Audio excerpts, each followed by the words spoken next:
یہی حضرت عمر تھے جن سے کوفے والوں نے شکایت کی. بڑی عجیب شکایت ہے, سنیے گا کیا شکایت کی. حضرت سعد بن ابی وقاص جو عشرہ مبشرہ میں سے ہیں, جو مصر کے فاتح ہیں, بہت بڑے جرنیل ہیں اسلام کے, کوفے والوں نے شکایت کی. شکایت سنیے گا. شکایت یہ تھی کہ جو حضرت سعد ہے نا, یہ نماز صحیح طرح نہیں پڑھاتے, نماز صحیح نہیں پڑھاتے. حضرت سعد نے جواب دیا, وصلی لہم صلاۃ الرسول, یہ صحیح بخاری کے الفاظ ہیں, وصلی لہم صلاۃ الرسول, میں تو ان کو صلاۃ رسول پڑھاتا ہوں, یعنی وہ نماز پڑھاتا ہوں جو اللہ کے رسول پڑھایا کرتے تھے. ذرا غور کرنا, زیادہ تفصیل میں جانے کا وقت تو نہیں ہے, لیکن میں 2 جملے یہاں پر کہنا چاہتا ہوں. حضرت سعد نے یہ کیوں نہیں کہا کہ امیر المومنین جڑی نماز تسی پڑھاؤں دے وہی نماز میں پڑھاؤنا, نہیں کہا نا. حالانکہ حضرت عمر بھی تو وہی نماز پڑھاتے تھے نا جو اللہ کے نبی پڑھاتے تھے. سعد بن ابی وقاص نے یہ نہیں کہا کہ میں تو وہ نماز پڑھاتا ہوں جو امیر المومنین حضرت ابو بکر پڑھاتے تھے, نہیں کہا. کہہ سکتے تھے نا, اور حضرت ابو بکر کی نماز بھی وہی تھی جو نبی پاک کی نماز تھی, حضرت عمر کی نماز بھی وہی تھی جو نبی پاک علیہ السلام کی نماز تھی.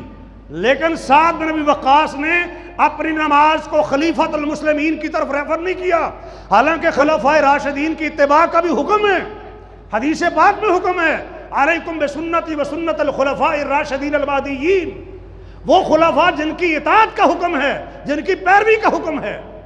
میں عرض یہ کر رہا ہوں کہ انہوں نے کہا کہ میں نے کون سی نماز پڑھاتا ہوں, صلاۃ رسول, رسول کی نماز پڑھاتا ہوں.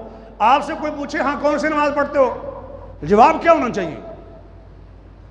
جواب یہ ہونا چاہیے کہ میں وہ نماز پڑھاتا ہوں یا پڑھتا ہوں جو اللہ کے رسول پڑھتے تھے, پڑھاتے تھے.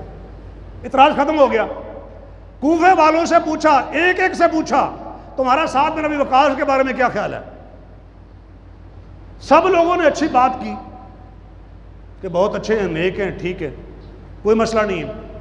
ایک آدمی تھا کوفی, ایک بندہ تھا شریر قسم کا, اس نے کہا کہ لا یسیر بالسریہ ولا یعدل فی القضیہ, یہ کسی جنگ میں جاتے نہیں ہیں, جہادی قافلہ بھیجتے ہیں, خود نہیں جاتے ہیں.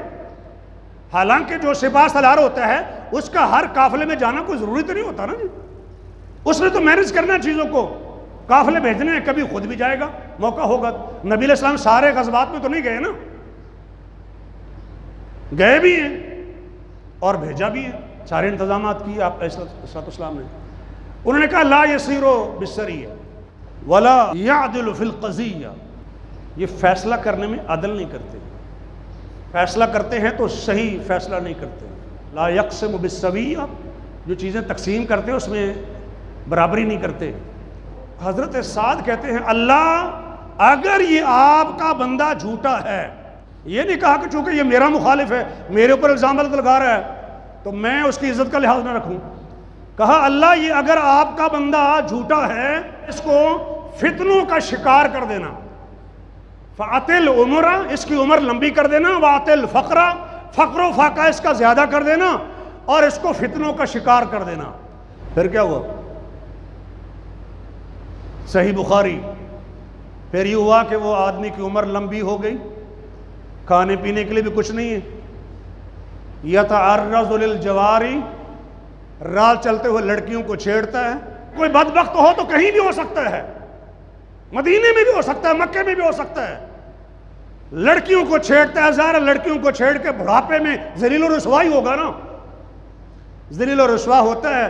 لوگ اس سے حال چال پوچھتے ہیں, کہتا ہے شیخ کبیر مفتون, بہت بوڑھا ہو گیا ہوں, فتنوں کا شکار ہو گیا ہوں. اصابتنی دعوت سعد, مجھے سعد بن ابی وقاص کی بد دعا لگی.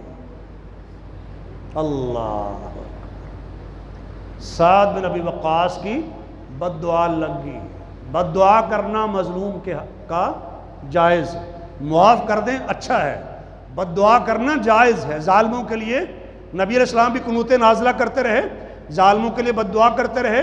موسیٰ اور ہارون علیہ السلام کی بد دعا آپ نے سورۃ یونس کے حوالے سے ابھی مجھ سے سنی. جائز ہے کہ ایک آدمی مظلوم ہے, اس کا حق ہے کہ وہ ظالم کے خلاف بد دعا کرے.